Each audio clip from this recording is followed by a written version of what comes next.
What the fuck is up, everyone? Prison Metaler here, back with another reviewing every album series. And today I'm going to be doing Black Sabbath. So, yeah.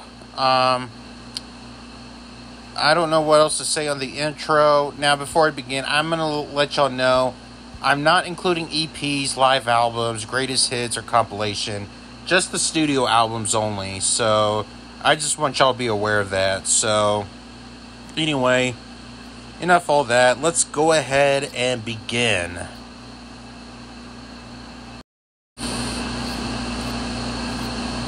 Alright, now, starting up with their first album, Black Sabbath, which is their self-titled debut, released February the 13th, 1970, with two singles released on the same day, Evil Woman and Wicked World, which is released on January 9th, 1970.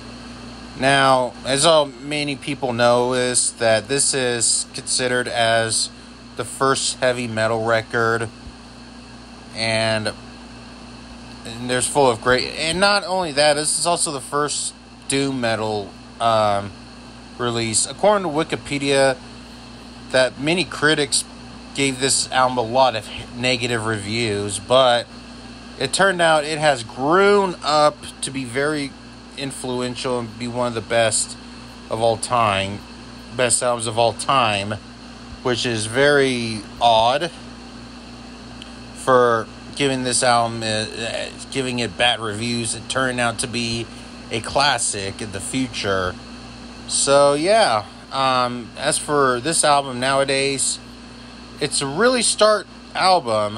Would it be my favorite Black Sabbath album? Not really, but it's definitely a really strong album. However, there's multiple versions that were released, so yeah, really start with the doomy sound with the title track Black Sabbath, and then we got The Wizard, which is another great song. Keep in mind, I'm only reviewing the European version. Behind the Wall of Sleep saw it NIB, which is a great song. Definitely one of Black Sabbath's best songs. NIB is a great song. Name in Naivety in Black or Name in Blood. So, yeah. A really great start. Really great song. And, yeah, it's just a really solid album. May not be as strongest as the future Aussie era of Black Sabbath, but it's really strong, really great start up for, and I can respect this album as being a pioneer of heavy metal genre. So, yeah, I would give this album a 3.5 out of 5. I do think it's a really good album, really strong album. It may not be one of my favorite albums, but I strongly respect it, though. So, yeah. Really strong debut.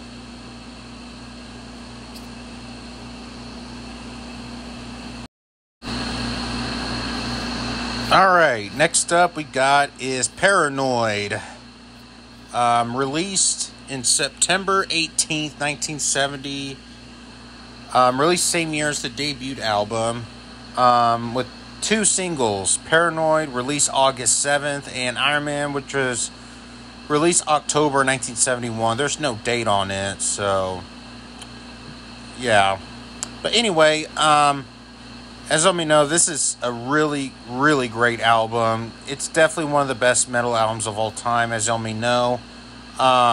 Definitely a classic album. Very influential. So I don't know what else to say. Very strong album. It influenced a lot. I mean, from War Pigs, which is a fucking classic song. Paranoid, which is definitely one of Black Sabbath's most popular songs. And then we got Planet Caravan, which is a psychedelic type song. It's kind of like a stoner rock type song. And Iron Maiden, which is kind of has the you told me no, Iron Maiden's definitely one of the most popular songs from the album.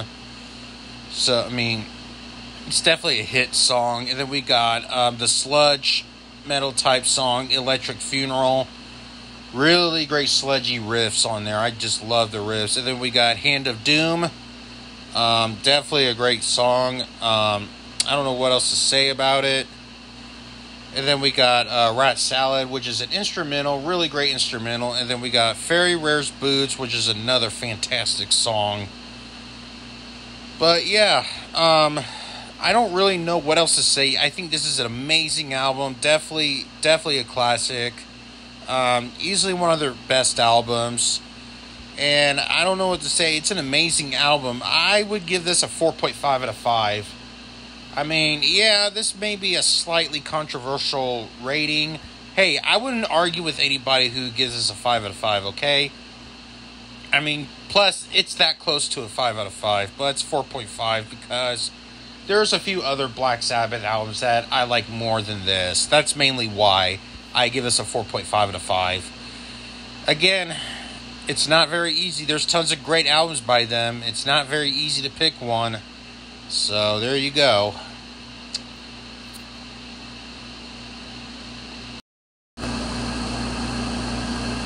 Okay, next up we got is Master of Reality, released August 6, 1971, with only one single, Children of the Grave, which was released August. There's no, excuse me, fucking hiccups, which is no date. So, there's that.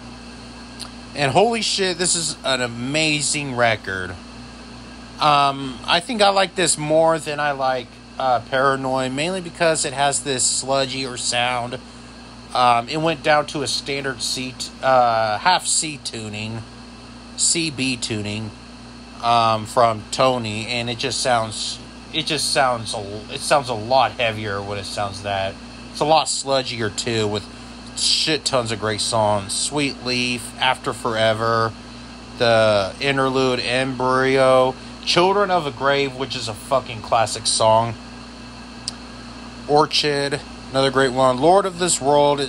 Why the hell does nobody talk about that song, Lord of This World? What the hell, people? Solitude, another great song. And Solitude, which is a ballad. That's a ballad song, but it's still a wonderful track. And then, of course, Into the Void, which is a fucking classic song, which is doom. It's definitely an influence of the doom metal genre. It heavily influenced Typo Negative, as you may know. But yeah, I mean, I say this is a perfect album. Close to my favorite, I don't know, but it's a very perfect album. I would give this a 5 out of 5. Very perfect album. I don't know what else to say. Again, like I said, with Paranoid, I wouldn't argue if they would give us 4.5 or 5 out of 5 or whatever. It's not an easy choice, you know.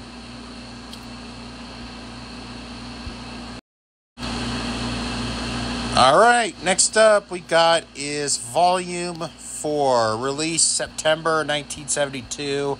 There's no date found, so it just says September 1972, with one single released, Tomorrow's Dream, released September 22nd, 1972.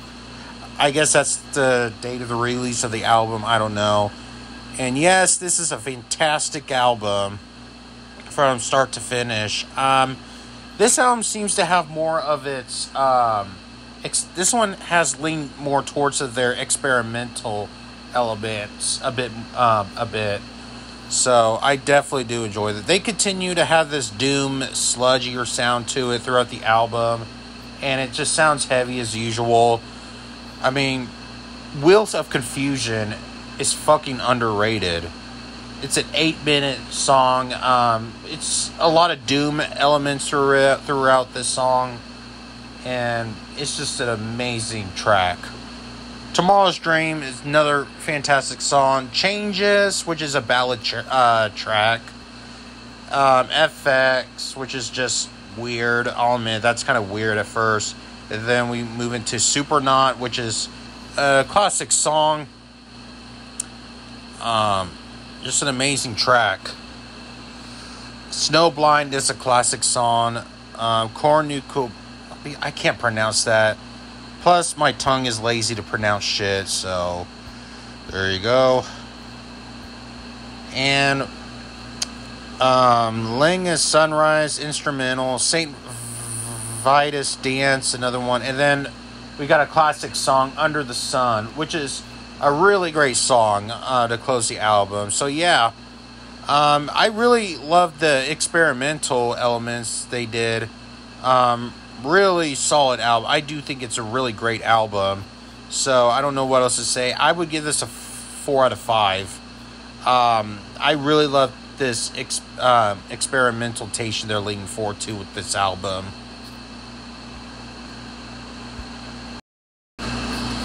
Alright, next up we got is Sabbath, Bloody Sabbath, released in September 1973. There's no date, so yeah.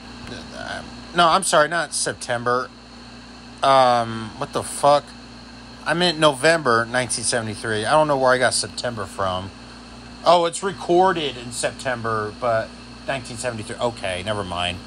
Anyway, with one single release, which is Sabbath, Bloody Sabbath. Really, this is a great album. This one has more experimental elements than they did with Volume 4. I just really enjoy that song. The album. Yeah, and the song too, Sabbath, Bloody Sabbath, which is a classic song from Black Sabbath. I just love this the guitar ballad sounds to it. A Natural Acrobat, which is a solid song. Fluff, which is a nice guitar ballad instrumental. Sabra Cadabra, a very underrated song. I just pretty much love everything about this album. I just think it's really solid, very strong. It has pretty much influential, as you can say. So I don't really know. I just really can't tell here. I just love this experimentation throughout this album.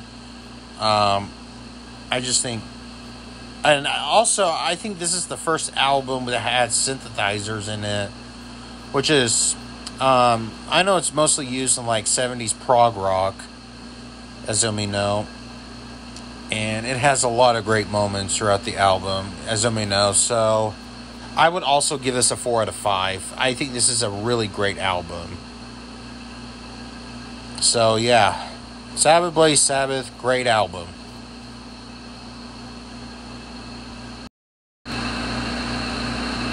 Alrighty, next up we got is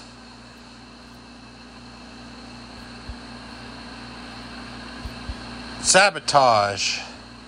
Sorry for the long pause, I got distracted, but anyway, yeah.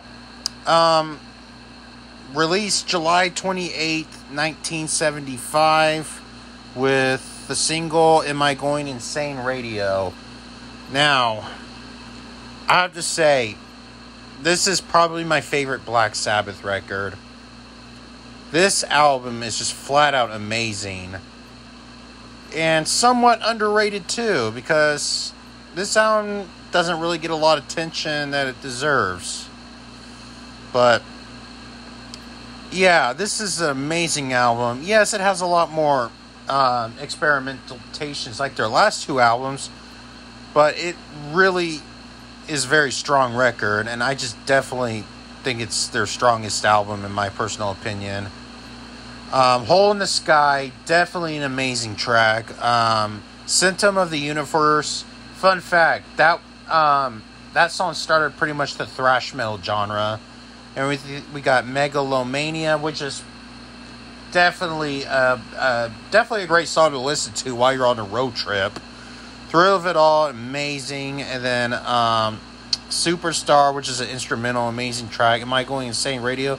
And The Writ.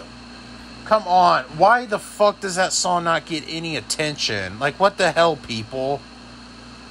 But yeah, guys, I think this is a perfect album. I don't know what else to say. According to AllMusic, that this is the final album of the legendary First Six. And I just love this magical sound to it. I think the keyboards sound magical within this album. Now, yes, I can admit the album cover does look like shit, to be honest, but again, I'm not focused on the album cover. The album itself is just flat out perfect. It's just production-wise perfect. I just really love this album for some apparent reason, and yeah, I just don't know what else to say. I just love the synthesizer, the organ. I think they did it much perfectly on this album, more than they did with Sabbath Blaze Sabbath. Tell you the truth. I just think the guitar riffs fit well. Honestly, fuck it. 5 out of 5. Perfect record. What else to say? I don't want to repeat myself here, so let's go ahead and move on.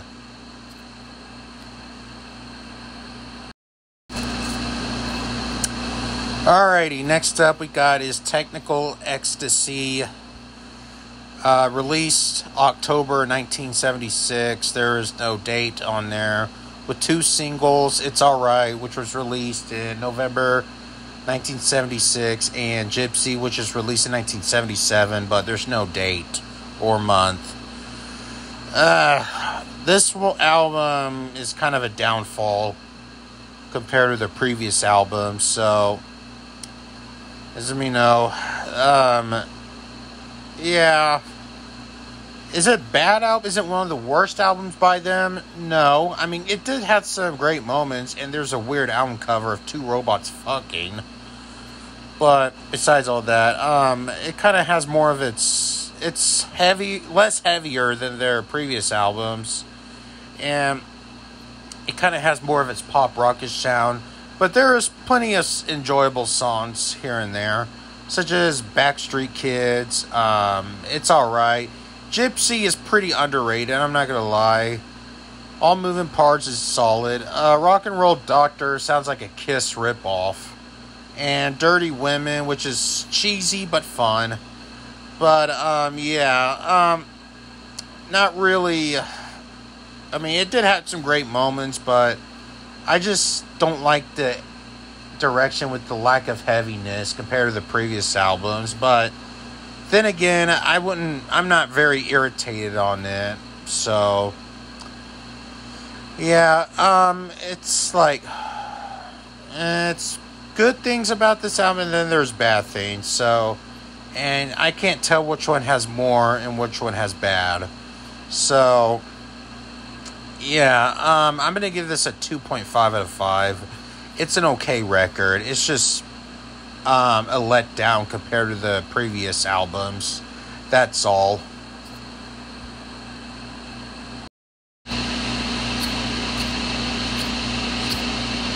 Alright, next up we got is Never Say Die, released September 29th, 1978, with 2 singles. Never Say Die, released in May 1978, and Hard Road, which was released in September. To be honest with you, I never liked this record. It just sounds very unproduced, and I mean, it kind of has more of this. I just don't like this direction where they have this influenced by the 50s rock and roll sound in certain songs, like Johnny Blade with this Chuck Berry sound. But I'll admit the song Shockwave is somewhat catchy, but is it good? Not really. It just has this, I don't know what they're doing this album. It just, songwriting sounds very rushed. It's very unproduced. And I do like raw, heavy moments, but this one just did it way too raw. I don't know if they try to, I don't know what they try to do with this album. It just doesn't really seem like what it's trying to do here. I just don't think, I don't know. It just sounds really, really unfocused. It sounds very rushed. Plus, this is the last album with Ozzy in it. after he got fired from heavy drug use. So he's heavily on drugs with this album. And yeah, this album is kind of a disaster. Now, is this the worst Black Sabbath album with Ozzy in it? Yes. Is this the worst? Is it Black Sabbath's worst album? No. So, yeah, I never liked this album. It's not good, to be honest, so I'm going for a 1.5 out of 5. It's not good, and it's kind of a bad way to get kicked out from a band to start your solo career, Ozzy.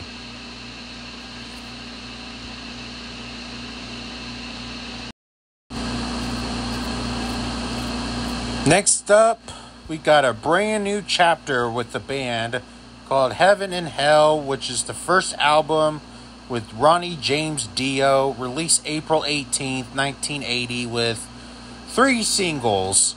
Neon Nights, which was released in June 1980, Lady Evil, which was released sometime in 1980, and Die Young, which was released in November 1980. Yeah, this is a major improvement, and not only that, it's a fucking masterpiece. I just love its theatric sound throughout this album. Ronnie James Dio's vocals, he fucking killed it with this record. I just really love that idea, how they do it. It may not sound like the Black Sabbath you heard, but it's still, you know, it just sounds heavy. It's still great, and whether it sounds like Black Sabbath or not, you cannot deny that it's bad. So, I just think it's a brand new chapter for the band, and it's executed very well, to tell you the truth. I think all songs are just top-notch. Neon Nights, Children of the Sea, which is a fucking classic song, Lady Evil, Heaven and Hell, Wishing Well Done. All songs are just, like, pretty much amazing. It's pretty much, yeah, Ozzy's on drugs from the last 2 albums. We need to get him out of here. And then they got it, and Dio pretty much saved the band with this album.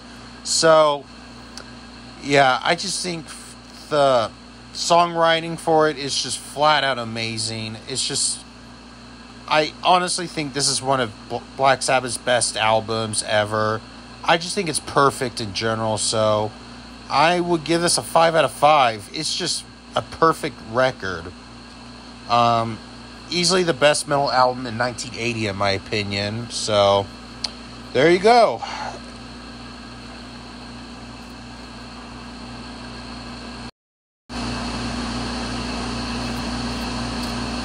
Alrighty, next up we got is Mob Rules. Released November 4th, 1981. 2 singles, The Mob Rules and Turn Up the... which was released in October 1981. Turn Up the Night, which was released in February 1982. And all I have to say is, another amazing album. I don't know. Not quite as good as Heaven and Hell, but it's still an amazing album. There's also a lineup change too with the drummer, the new drummer called Vinny Appice. Excuse me, got the fucking coughs. Yeah, amazing album. Not a lot of people talk about this record for some odd reason, and I honestly don't understand why. But the album is flat out underrated. I call this to be a classic. Whenever it comes with the post-Ozzy era, the only people think of Black Sabbath is they mainly talk about Ozzy. That's mainly why. And many people just pretty much forget. Okay, if it's like Black Sabbath, you think of Ozzy. But anything after the Ozzy era, forget about it. And this album is pretty much, many people love it and pretty much forgot about it. So that's pretty much how I feel about this album. It's just a forgotten classic, I should say. So, Yeah, I just pretty much like all songs from this album. Turn Up the Night, Voodoo is so underrated. The Sign of the Southern Cross. What the fuck, people? Come on. Then we got E5150, which is a synthesizer track, which is an instrumental. And then we got the fucking classic song, The Mob Rules. Come on, people. I think you need to go back to this album and remember how great it is. Then we got Country Girl, Slipping Away. All the songs are just amazing. Yeah, this album is pretty much a forgotten classic, and I just really, really love this album. So I'm going for a 4.5 out of 5. So yeah, just an amazing record.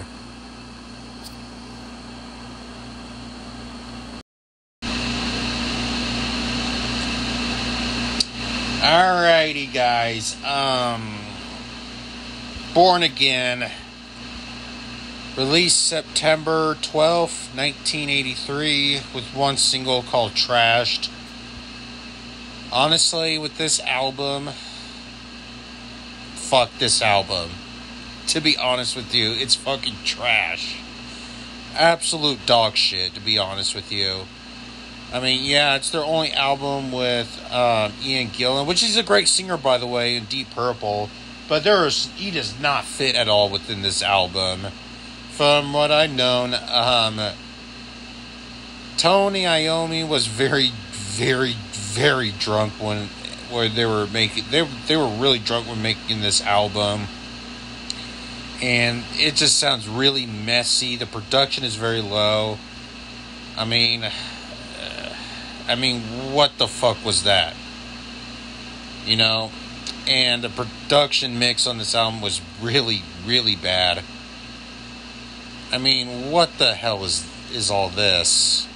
I mean, fucking song such as Zero the Hero. I mean, okay song, I guess. And Disturbing the Priest, another okay song, but not very good. And yeah, it kind of has this, I don't fucking know. It's just really bad. I could say it's terrible. It's just a terrible fucking record. Band is heavily on drugs. They were heavily alcoholic at the time. It kind of almost hurt the band in general, to be honest with you. That is so bad that their next album was originally supposed to be a Tony Iommi solo project. So, yeah, and this album cover, I just can't take this seriously, but I don't want to be a hypocrite about this. I have to separate that. But, yeah, this is just terrible record, to be honest with you. Easily their worst album. What the hell is that shit? What's about the song Digital Bitch? Like, really? Oh, Lord, that's a horrible song. Everything is bad about this record, so fucking terrible. 1 out of 5. This is fucking terrible. I don't want to talk anymore about this because I feel like I'm repeating myself, and it's just a chore to listen to. That's all.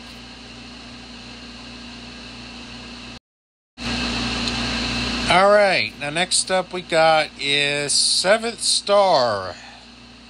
Release in January 28, 1976, with one single, No Stranger to Love, which is released in 1986. There's no date or anything like that.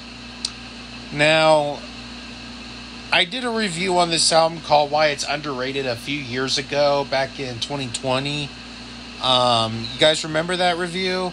I pretty much stand by on what I said. The only thing that's different is I kind of overrated a bit with this album. Now, this doesn't mean I like this album less. So, as you may know, this was originally supposed to be a solo album from Tony Iommi, but due to his record label, it's labeled as a Black Sabbath album. As you may know, it says Black Sabbath featured Tony Iommi. From this album, I pretty much still stand by on what I said. The only thing is, I just overrated the album a bit. I do enjoy this album. I definitely think this is a very underrated album, and I still don't understand the hate for it. Um, and yes, this is their only album with Geoff Nichols from. I think he was from. Um, no, not Geoff Nichols. Who's that guy's? Glenn Hughes from. Who was one of the vocalists from Deep Purple. I think he temporarily replaced Ian Gillan. But yeah, I thought he was amazing in this album. To tell you the truth, it was a really great album. He was really great with this album. It has a lot of great songs, very underrated songs. In for the Kill, No Stranger to Love, Turn to Stone. Seventh Star is such an underrated song. I would listen to that album in the dark or around Halloween, the song Seventh Star. Dangerous Zone sounds like a song you listen to on the road trip. Heart Like a Wheel, that's one of those musics you can play from the jukebox at a diner or something like that. And then the last two songs, Angry Heart and In Memory. It's definitely one. It's in one song, but it's separated in two tracks. But yeah, I definitely think this is a really great record. I just don't see the hate for this record. I definitely like the production on this album. I still stand by on what I said about this record. So I would give this a 4 out of 5. I think this is a great record. So yeah, I wouldn't complain about this record at all. I don't see what's so bad about it. I think it's because it sounded different. I don't know. I just don't get why this album gets a lot of hate. I don't understand it at all. So yeah, I just think it's a really great album. I just feel like this album is very misunderstood. And I think many people should give the post-Ozzy era another chance. Alrighty, next up we got is the Eternal Idol, the first album with Tony Martin, the Tony Martin era. Really solid album, released November 1987 with just one track, The Shining. What to say about this album? Really solid album with the new vocalist, Tony Martin. Really solid songs. The Shining is a very underrated song. Ancient Warrior's good. Hard Life to Love is decent. Pretty much most of the songs are pretty decent overall. But as for the album in general, it did have, I'll admit, it does have some plenty of filler moments here and there. But the album in general is just really solid. I don't know, besides the singer, it's the same lineup as Seventh Star or whatever the fuck. But I definitely do think it's a really solid album. So I know this may be shorter. I just don't know what else to say. But some people may compare this to Europe for some odd reason. But I mean, yeah, I mean, again, I don't know what else to say. It's just somewhat a decent album overall.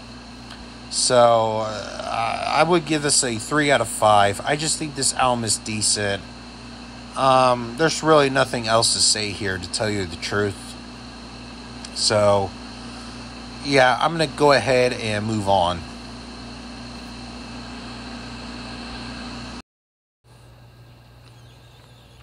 Alrighty, next up we got is Headless Cross. Released in April 17th, 1989, with 3 singles. Headless Cross, released April 3rd. Devil and Daughter, released June 1989. There's no date. And Call of the Wind, no month and date, released 1989. Call of the Wild, I should say. My bad. But yeah, in my opinion, this is my favorite Black Sabbath album in the Tony Martin area. I definitely do enjoy this album a whole lot. I just think the instrumentation is amazing. I definitely think one of their strongest albums in the post-Ozzy era. and I just really love pretty much all songs. Headless Cross, Devil and Daughter. When Death, I'm gonna go ahead. This may be an unpopular opinion, but When Death Calls is my favorite Black Sabbath song. Yes, all eras of Black Sabbath song. When Death Calls is my favorite. That song features Brian May from Queen, who did the first guitar solo on When Death Calls, and he was amazing. Killing the Spirit World. Every song is just great. So yeah, I definitely do. I think I'm more like amazing, I would say. Headless Cross, I pretty much think this is an amazing record. Definitely one of the best albums in the post-Ozzy era. So I would give this a 4.5 out of 5. I just think this is an amazing record overall. So yeah. If you haven't listened to it, you should definitely check this out. Probably give it another chance, you know.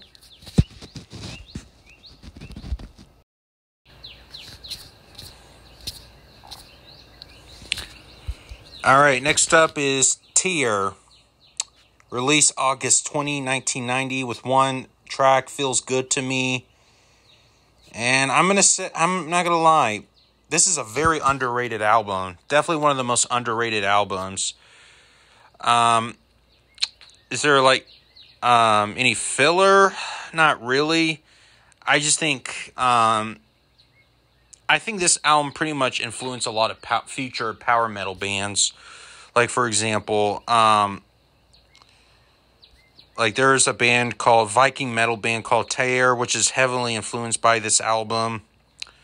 All about mythology, history, a lot of it throughout the album. So yeah, and I don't know if it's a concept album. I think it is. I'm not 100% sure, but I definitely think this is a very strong album. Anno Mundi, very underrated track. As I may know, if you've seen my top Black Sabbath, I don't know if it's still on YouTube because YouTube fucking blocked it. But I noticed I put a lot of songs from Tear, which I think a lot of these songs are so underrated. So yeah, I'm not going to go to further detail, but I just really enjoy this album. So I would give this album a 4 out of 5. I think this is a great record. I think this album deserves another chance. So yeah, that's all I have to say here.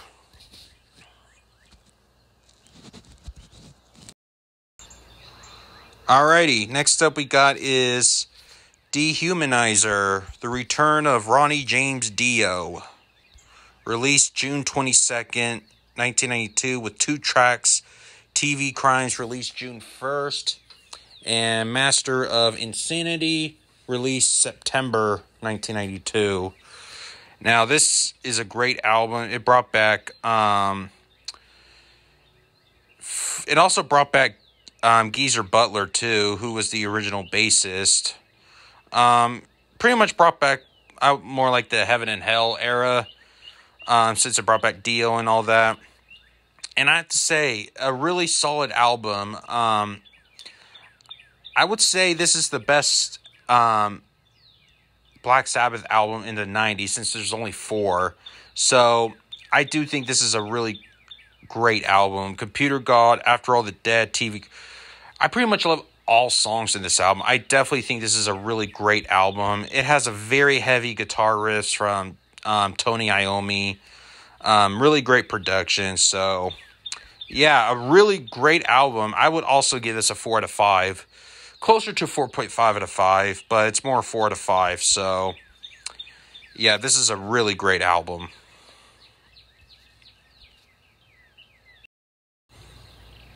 Alrighty. Next up we got is Cross Purposes. Released January 31st, 1994. No singles, unlike the previous album. So, yeah. This album is not really rememberable, to tell you the truth. I just don't really care for this album that much. It's just a filler fest album. Yes, it brought back Tony Martin after he temporarily left the band. So, yeah, compared to the first 3 albums in the Tony Martin era, can say this is kind of disappointing. But yeah, it's a massive step down. It's just a lot of forgettable moments throughout this album. Is it like the worst album I've ever heard? No, but I would say it's forgettable. I mean, Eyewitness is a solid track, I'm not gonna lie.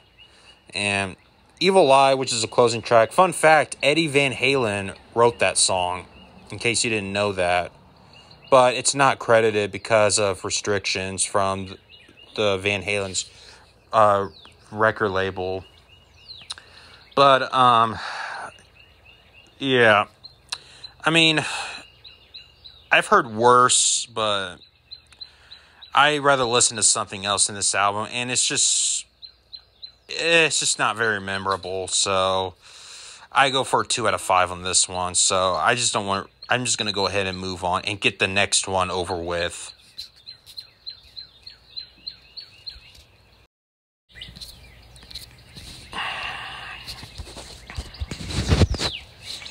Forbidden. Yeah, that album. Released June 5th, 1995, and there is no singles. So, yeah. I wish I could forbid this album to even exist. Because this album is fucking bad. Not good at all.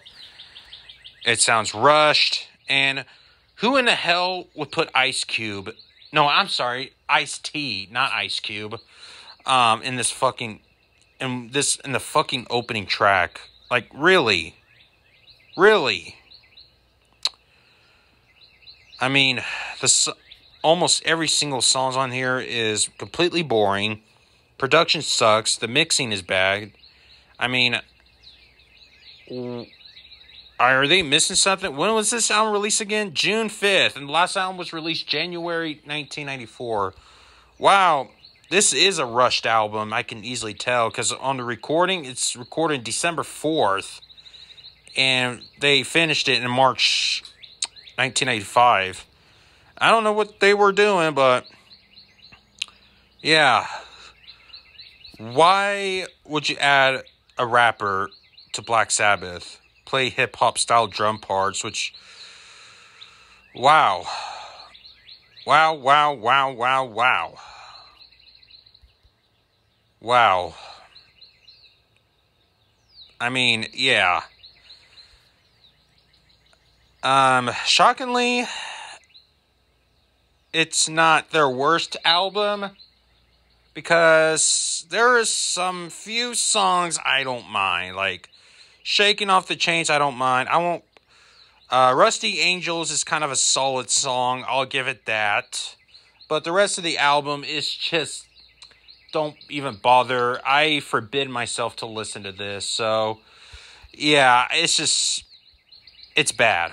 The album is just really bad. So, I'm going for a 1.5 out of 5.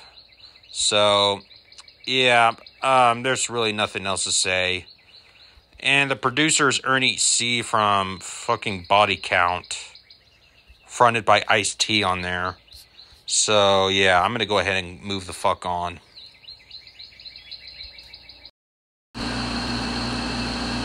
Alright, next up we got is The Devil You Know, released April 28th, 2000... I'm sorry, April 27th, 2009. Which is titled... which there's no singles. No, actually there's one single, my bad, called Bible Black, which was released March 20th, 2009. And the reason it's actually a different title, but it's still Black Sabbath.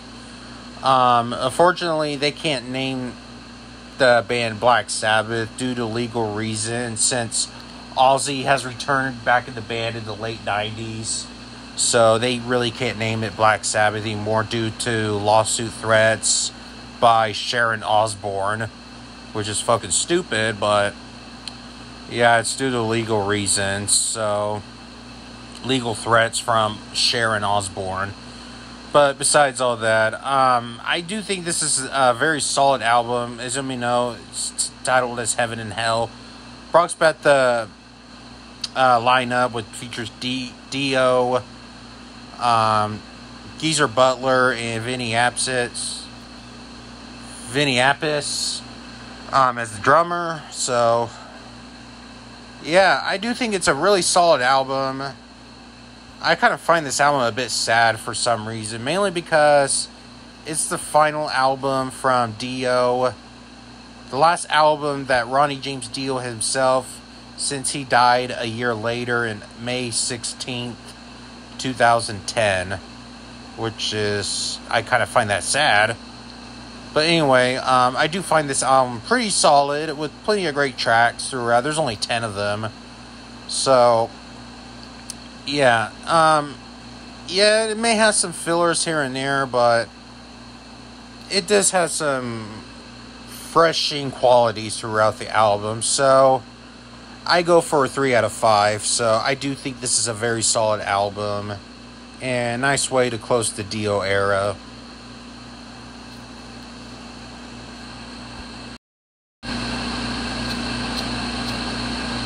Alright, now, finally, the last album, the final album, which is 13, released June 10th, 2013, with 3 singles. God is Dead, released April 19th, 2013. Released June 10th. End of the Beginning, released May 15th. And Loner, released October 17th. So yeah, this is the final album, came out in June 10th, 2013. Yeah, this album bring back a very high anticipation for metal, since not only Black Sabbath is releasing a new album under the name as Black Sabbath, since they couldn't release the Devil You Know back in 2009. Not only that, they finally brought back Ozzy Osbourne for the first time since, since 1979, up until the last album was, had Ozzy was Never Say Die, and they brought back Geezer Butler, but unfortunately, they couldn't bring back the drummer, due to, they couldn't have Bill Ward back as their drummer because of the contract dispute. So instead they brought in Brad Wilk from Rage Against the Machine. But as for the album, it's solid. I mean, yeah, I may complain the song may be a bit too long, but not too bad. But it's not too bad. But I dig the songs such as End of the Beginning. I do like that song a whole lot. So is God is Dead, and there's a few songs as well that did hold up. Age of Reason is solid too, but I do think it's a pretty solid way to end the track. I mean, there is no way it's one of their best. I mean, my main criticism is, of course, Rick Rubin's production with his Loudness War. But other than that, I do think it's a solid, I do think it's an alright record, I should say. More like an alright record. So, it kind of, my main problem is the album kind of drags a lot throughout. But, it's not too bad. So, I'm looking for a 2.5 out of 5. Closer to 3 out of 5. So, yeah, but it's mainly a 2.5 out of 5. So, yeah. That's pretty much I have to say here.